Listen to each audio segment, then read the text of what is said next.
औज़ु बिल्लाहि मिनश शैतानिर रजीम बिस्मिल्लाहिर रहमानिर रहीम अल्लाहुम्मा सल्लि व सल्लिम अला सय्यिदिना मुहम्मदिन व आलिहि बिक़द्रि हुस्निही व जमालिही व नूरिही व कमालिही। अस्सलाम वालेकुम दोस्तों, हसन रज़ा आज एक दफ़ा फिर आपकी खिदमत में हाज़िर है। दोस्तों, जैसे कि यूलन का वादा है आपसे कि हम आपकी मुलाकात कॉर्पोरेट प्रोफ़ेशनल से करवाते हैं। दोस्तों, आज के एपिसोड बहुत ही ज़बरदस्त होने वाले हैं क्योंकि आज जो हमारे मेहमान हैं, वो एचआर की फ़ील्ड में एक बहुत ज़बरदस्त नाम रखते हैं और इनकी बड़ी बेहतरीन कंट्रीब्यूशन है। इन्होंने बहुत बड़े-बड़े इदारों के साथ काम किया, इन्होंने टेलीनॉर में काम किया, यूनिलीवर में काम किया और अभी ये काम कर रहे हैं सैफायर के साथ। सैफायर के साथ he is working as a head of HR and sustainability. दोस्तों, आज हम उनसे पूछेंगे कि जो चेंज मैनेजमेंट है और ओडी ये क्या होती है? जी हाँ, मैं आपकी मुलाकात करवाने जा रहा हूँ मोहसिन निशात साहब से। मोहसिन निशात साहब is currently working as a head of HR and sustainability at Sapphire Textile. आइए मिलते हैं मोहसिन निशात साहब से। मोहसिन साहब, thank you very much and I am super excited कि आज आप हमारे साथ हैं। Welcome on board sir. बहुत-बहुत शुक्रिया जी, मुझे भी बड़ी खुशी हो रही है आपसे मिलके। मोहसिन साहब, यू आर ऑलवेज़ अमेज़िंग। माशाल्लाह आप गुरु हैं और हमेशा जहाँ पर जाते हैं बहुत ही ज़्यादा मतलब वैल्यू ऐड करते हैं और हम पहले भी आपके साथ काफ़ी पॉडकास्ट कर चुके हैं और हमेशा हर एपिसोड में आपसे हमें सीखने का मौका मिलता है। तो मोहसिन साहब, ब्रीफली थोड़ा-सा अपना introduction I would like to know about it कि यहाँ हमारे ऑडियंस जिस तरह से आपने अपने करियर का स्टार्ट किया, फिर हम चेंज मैनेजमेंट एंड ओडी पे भी बात करेंगे। जी, शुक्रिया हसन भाई। मैं बेसिकली टेक्सटाइल इंजीनियर हूँ। मैंने 96 के अंदर टेक्सटाइल इंजीनियरिंग की, फिर 4 साल एक टेक्सटाइल फैक्ट्री में काम किया। लेकिन जैसा कि हमारा टॉपिक है चेंज मैनेजमेंट, मुझे लगा कि मुझे अपने करियर में कुछ बदलाव लाना चाहिए, चेंज लानी चाहिए। तो मैंने वो छोड़ के कंसल्टिंग कंपनी जॉइन की, जहाँ मैं 3 साल रहा। उसके बाद मैं अपने मनपसंद या मेरा जो जो मुझे लगता था कि मैं आगे ज़िंदगी में इसी करियर को एडॉप्ट करूँगा, which was human resource management, उसकी मुझे अल्लाह ताला ने जॉब दिलवा दी। और एक कंपनी है यूनिलीवर पाकिस्तान, उनका एक चाय का प्लांट था जहाँ पे लिप्टन और सुप्रीम बना करती थी। वहाँ पे मैंने फैक्ट्री एचआर के तौर पे जॉब का आगाज़ किया। 10 साल मैं उस कंपनी में रहा, 2 मुल्कों में पोस्टिंग रही, पाकिस्तान के बहुत सारे शहरों में पोस्टेड रहा, मुख्तलिफ रोल किए और उसके बाद मैंने टेलेनॉर को जॉइन कर लिया। टेलेनॉर पाकिस्तान में मैं 7 साल रहा, वहाँ पे भी मैंने 2 डिस्टिंक्ट रोल्स किए।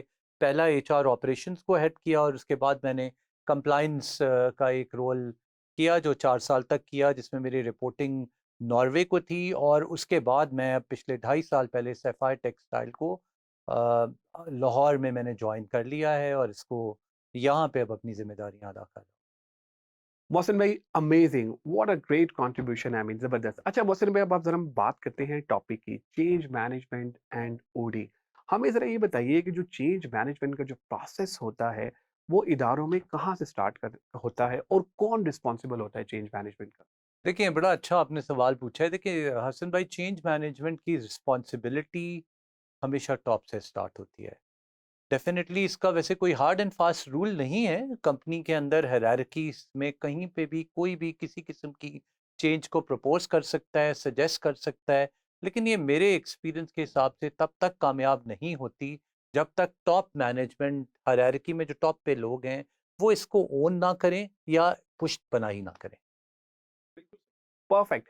अच्छा ज़रा ये बताइए कि अगर कोई इंसान अपने ऊपर ये प्रोसेस को लागू करना चाहे चेंज मैनेजमेंट का, वो क्या माशाल्लाह गुरु हैं, आपने बहुत सारे इदारों में काम किया, बहुत सारे लोगों की ज़िंदगी बदली भी हैं, तो वो किस तरह से अपने ऊपर चेंज मैनेजमेंट को जो है ना वो इम्प्लीमेंट कर सकता है?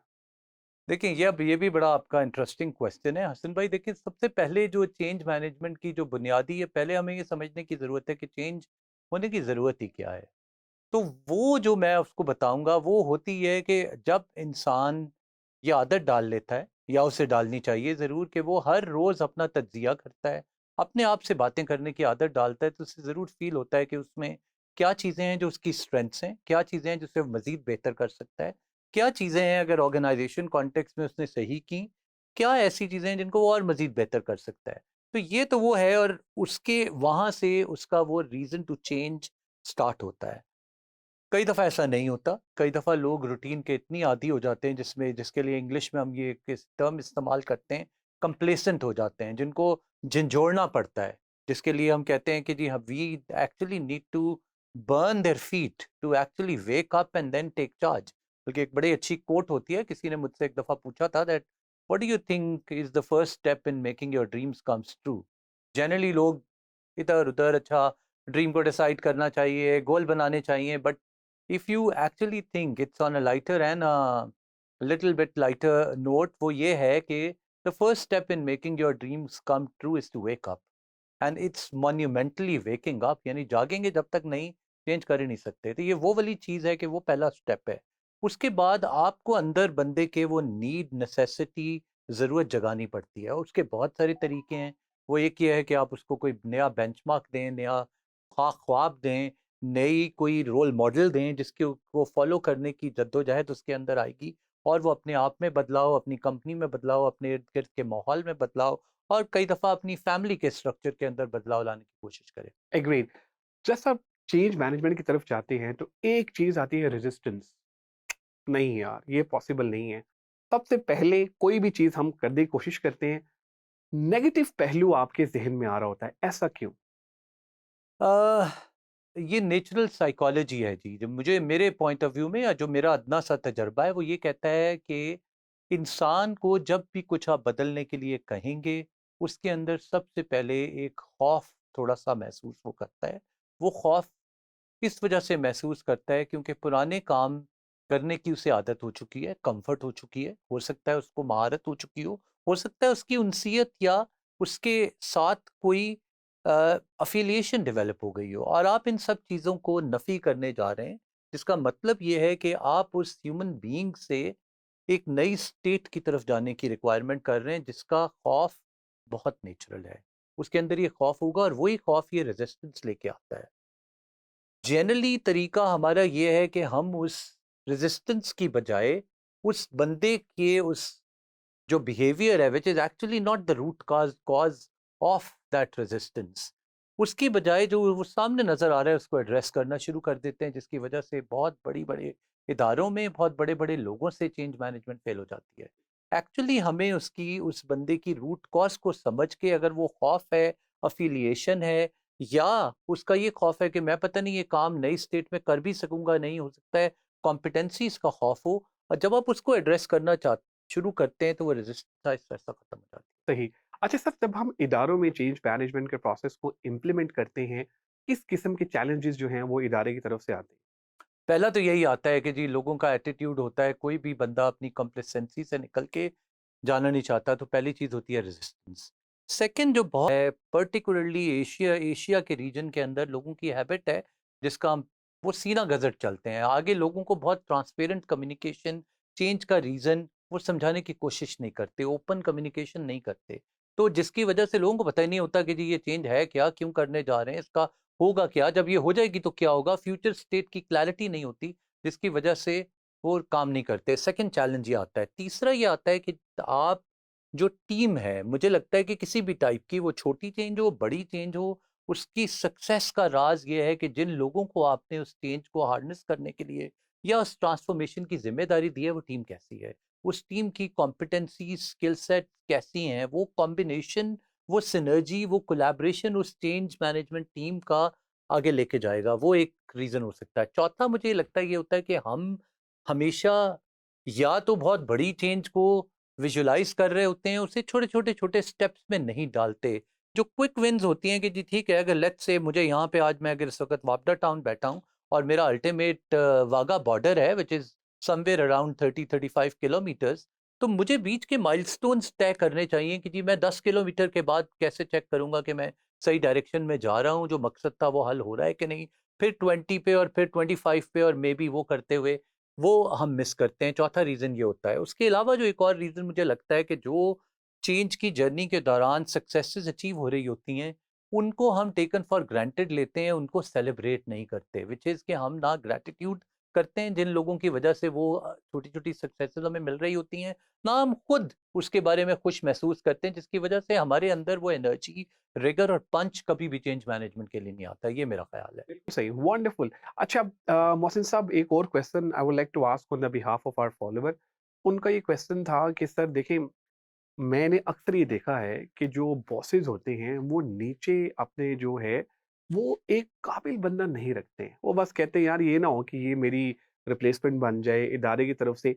एक ऐसा माइंडसेट क्यों है कि आप अपने जो सबऑर्डिनेट है बस वो चल-चलाऊ वाला लें और काबिल ना लेकर आएँ और यही फ़ील आपको आ रहा हो कि यार देखो मैं इनसिक्योर हो जाता हूँ। लोग इनसिक्योर क्यों हो जाते हैं? देखिए, मेरा इसके बारे में जी ख़्याल ये है कि लोग इनसिक्योर इसलिए होते हैं क्योंकि उनके अपने बारे में, अपने करियर के बारे में बहुत एम्बिशियस गोल नहीं होता, वो वहीं रहना चाहते हैं।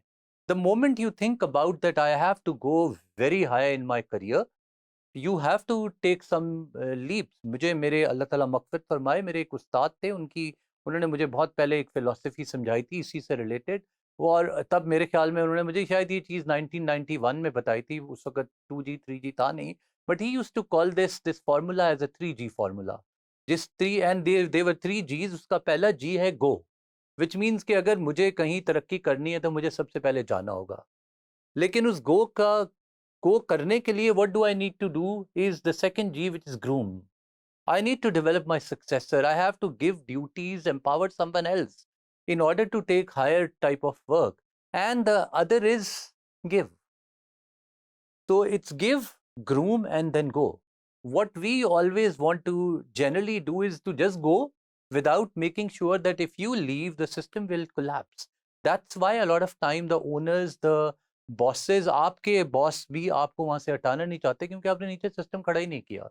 तो आप ये अगर इसको कनेक्टेड इस तरह समझ लें तो मेरे ख्याल में आहिस्ता-आहिस्ता आपके अंदर की भी रेजिस्टेंस खत्म हो जाएगी और आपकी ऑर्गेनाइजेशनल रेजिस्टेंस भी खत्म हो जाएगी। Wonderful. Thank you very much, Mohsin bhai, for your time, for your support and love. I mean, you're an amazing speaker. Thank you. Thank you जी। बहुत-बहुत शुक्रिया दोस्तों आज की एपिसोड देखने का। मैं उम्मीद करता हूँ कि आज की एपिसोड आपको पसंद आई होगी। दोस्तों अपना फीडबैक हमसे ज़रूर शेयर कीजिएगा ताकि हम भी इम्प्रूव कर सकें।